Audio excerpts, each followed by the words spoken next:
Caros irmãos e irmãs em Cristo Jesus, entramos com este domingo na segunda semana do Advento, a feliz preparação para a vinda do Senhor. É uma preparação que deve ser vivida na esperança. Esperança porque nós sabemos em quem cremos. Um Senhor que é nosso Deus, juiz e salvador. Nós fazemos a lembrança no Advento e na celebração do Natal, daquele nascimento de 2000 anos atrás, a encarnação do Verbo de Deus. Mas ao mesmo tempo que fazemos esta memória, nós não nos fixamos nela. E aí, queridos irmãos e irmãs, vejam como muitos celebram mal o Advento e o Natal. Já estão preparados e preocupados em preparar árvore, bolo, presente, luzes que piscam e tantas outras coisas que são bonitas para as crianças, mas não para o nosso crescimento da nossa fé.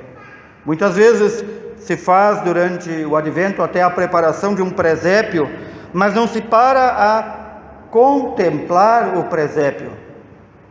A mensagem do presépio, que é a mensagem de Deus Todo-Poderoso, que desce à terra por amor a nós e se encarna na mais extrema pobreza e exclusão.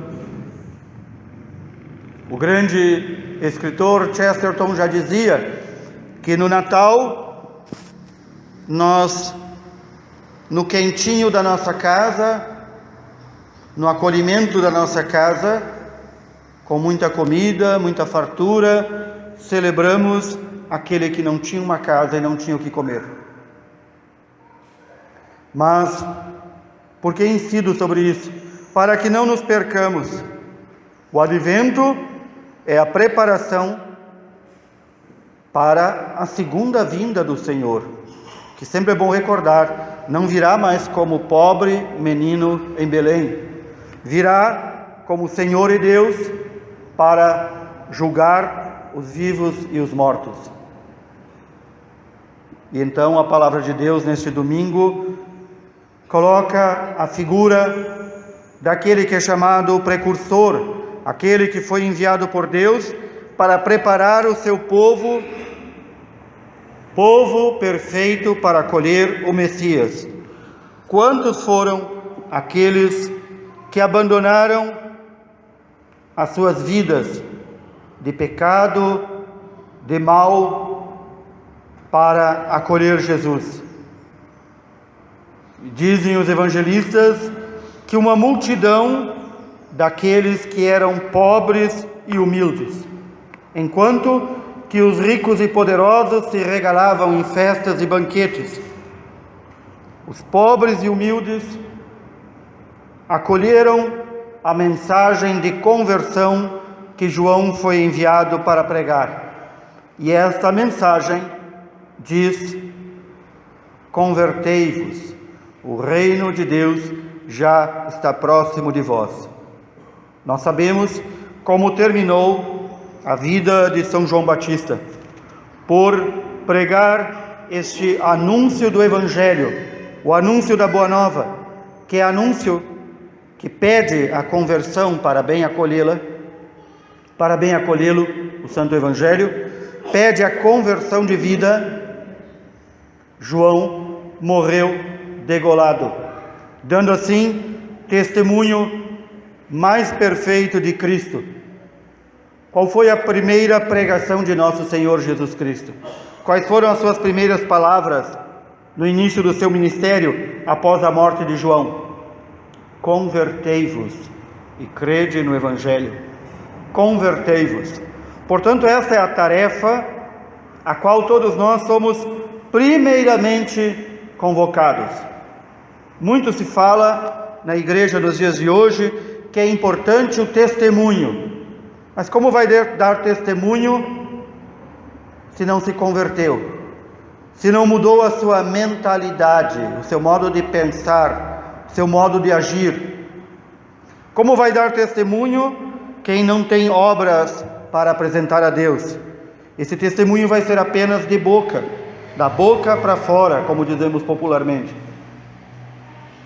Muita gente pensa em se capacitar em cursos, em encontros, em assembleias, em tantas coisas, mas a sua vida não muda.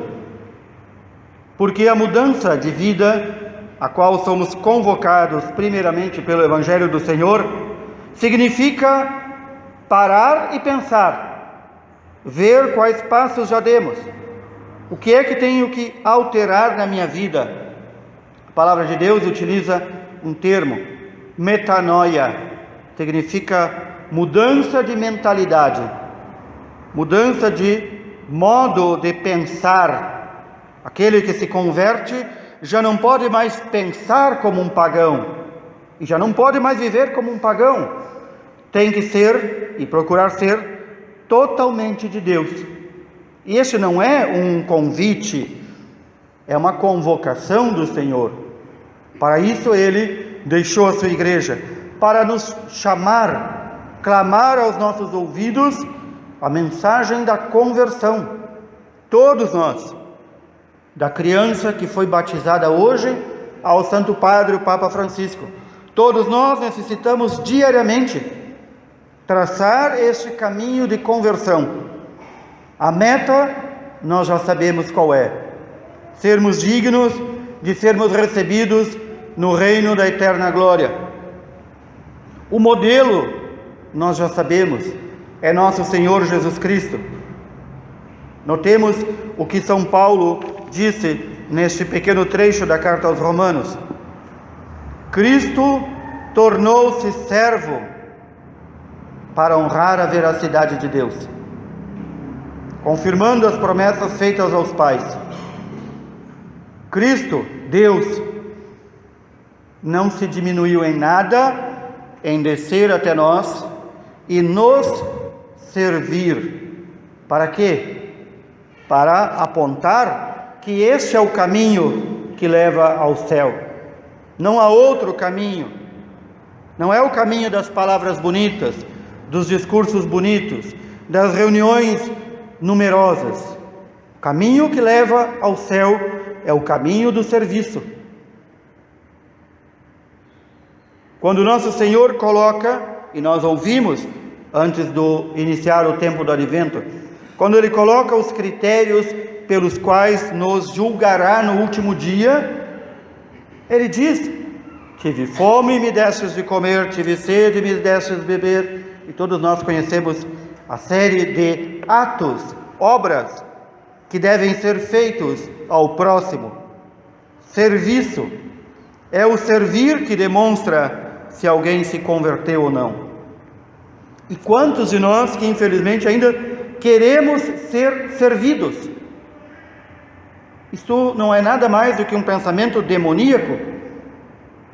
Os santos doutores da igreja, do início da igreja, nos dizem claramente qual foi a causa da rebelião do mais belo anjo de Deus, que arrastou consigo 1/3 daqueles milhões e milhares de anjos e se tornaram demônios.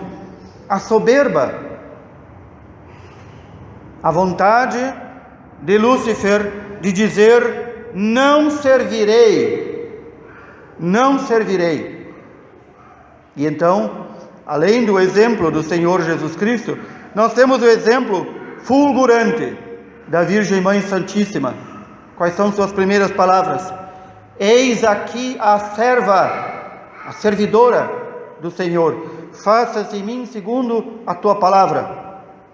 Qual é a mensagem que todos os anjos e todos os santos nos dizem? Serviço. O serviço brota da conversão, de uma mudança de vida, porque se nós formos servir aos demais sem um coração convertido a Deus, nós estaremos apenas fazendo filantropia, amor ao ser humano. Nós não fomos chamados a amar o ser humano, nós fomos chamados a amar a todos, por amor a Deus.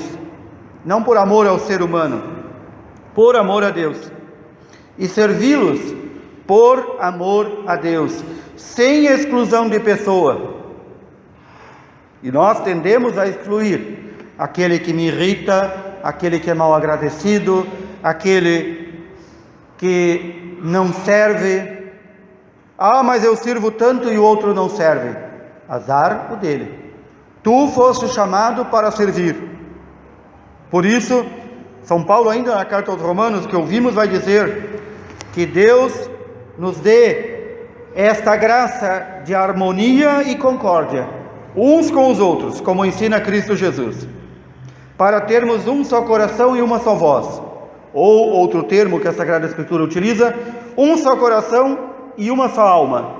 É assim que a igreja glorifica a Deus. É assim que cada um de nós com sua vida pode dar glória a Deus, fazendo as obras dignas de nosso Pai. Quando João convoca todos à conversão, os fariseus e saduceus, que eram dois grupos religiosos judaicos, que achavam que sabiam mais do que todos e impunham as suas doutrinas, alguns deles foram lá para ver, não para se converter. Queriam ver o que estava acontecendo lá, que este povo ia atrás deste homem, macerado pelo jejum, tostado pelo sol do deserto, este homem que se vestia e se alimentava como um louco de Deus. Foram lá ver, com a curiosidade malsã, não foram lá para se converter. E João, como devia pregar a verdade, diz: raça de cobras venenosas. Também é uma expressão que nosso Senhor Jesus Cristo utilizou muito: raça de víboras, raça de cobras venenosas, sepulcros caiados, por fora muito bonitinho pintado de cal, por dentro a imundície borbulhando de vermes. Nós não podemos ser encontrados pelo Senhor assim, como raça de víboras, como raça de cobras, como sepulcros caiados. E estes diziam: por que eu tenho que me converter? Eu faço parte do povo eleito, Abraão é nosso pai comum. Também eles disseram a nosso Senhor Jesus Cristo: por que nós precisamos mudar de vida? Abraão é nosso pai. Não é assim que todo aquele que mesmo dentro da igreja, batizado, não quer conversão, se esconde, se escuda atrás disso e diz: não, mas eu não preciso mudar nada, eu posso levar a vida do jeito que eu quiser, porque Deus é tão bom e Deus é Pai de todos. É o mesmo fariseu, é o mesmo saduceu, é o mesmo sepulcro caiado, borbulhando de vermes, dizendo: Deus é Pai de todos, Ele não vai deixar que ninguém se perca. Deus não deixa que ninguém se perca, mas Deus não arrasta ninguém contra a vontade para o céu. Deus não quer que nenhum de seus filhos se perca, Ele quer que nos convertemos a Ele, que mudemos de vida, que tiremos essa imundície de dentro de nós, para servi-lo em santidade e justiça durante todos os dias de nossa vida. Nós ainda muitas vezes não matamos aquilo que a Sagrada Escritura chama o velho Adão que está em nós, e portanto o novo Adão, que é Cristo, não pode viver. Por isso precisamos fazer estas contas da nossa vida. Precisamos parar, pelo menos antes de dormir. O ideal seria que fizéssemos 2 a 3 vezes por dia, pelo menos antes de dormir, fazer um bom exame de consciência. Como é que está o caminho que estou trilhando? É o caminho de Cristo ou é o caminho que leva à perdição e ao inferno? No dia do juízo, o Senhor, que virá com o fogo julgar a terra inteira, Ele me encontrará como trigo para colocar-me no seu celeiro, ou me encontrará como palha para queimar-me no fogo que não se apaga? São perguntas que temos que nos fazer. Por isso que o Advento, esse tempo que estamos vivendo, essas 4 semanas, e já estamos entrando na segunda, também é tempo de conversão. Por isso o Advento guarda muita semelhança com o tempo da Quaresma. Não é por nada que também no tempo do Advento se utiliza a cor roxa, como na Quaresma. Também o Advento é tempo de conversão. Também é tempo de pensarmos. Nós não estamos aqui fazendo um planejamento, como na Quaresma, para vivermos bem a Páscoa. Nós estamos aqui fazendo um planejamento de vida e mudança de vida para o encontro definitivo que vamos ter com o Senhor. Todos nós, toda a humanidade, de todos os tempos, juntos, no dia do juízo final. Mas também nós temos que nos preparar para o nosso juízo particular que ocorre na hora da nossa morte. E alguém pode dizer: não, mas eu vou deixar a minha conversão para mais adiante, eu sei até o que eu tenho que mudar, mas vou deixar para mais adiante. Quem te disse que tu conta com o mais adiante? Quem te disse que tu conta com mais 1 minuto de vida? Isso é soberba? É arrogância? Querer ainda dizer quanto tempo vai viver? Que Deus nos livre destes pensamentos de soberba, de arrogância. Que peçamos ao Senhor a graça eficaz que nos transforme. Eu ouvi muitas vezes de pessoas simples, inclusive de minha avó, que Deus não mata, mas achata. E às vezes até mesmo a gente tem que pedir para Deus: me dê uma aplastada, me dê uma achatada, me jogue um raio para que eu me converta. Às vezes nós mesmos temos que pedir isso, para que aqueles vermes do nosso pecado dentro do nosso sepulcro não continuem vivos, para que a gente possa sair deste sepulcro. Que o cristão não foi chamado para viver num sepulcro, ele foi chamado para ser fonte, para ter água límpida. Como disse nosso Senhor: aquele que o recebe, dele brotarão rios de água viva. O cristão não foi chamado para viver acabrunhado, com cara de morto-vivo, de zumbi se arrastando. Ele foi chamado para ser sal da terra e luz do mundo, para que aqueles que não creem, vendo o testemunho de nós cristãos, se convertam também. Como é que nós fazemos isso?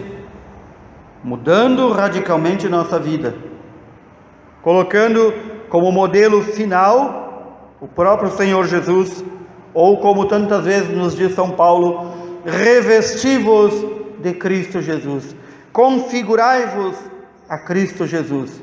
É Ele o modelo, a medida e a meta. Depois, uma vez convertidos, confirmaremos nossos irmãos na fé pelo testemunho das obras, o serviço, a bondade, a mansidão, o afastamento de todas aquelas coisas que não são dignas de um cristão: a murmuração, a reclamação, as intrigas, o falatório, a dispersão, a preguiça. Tudo isso não é digno de um cristão.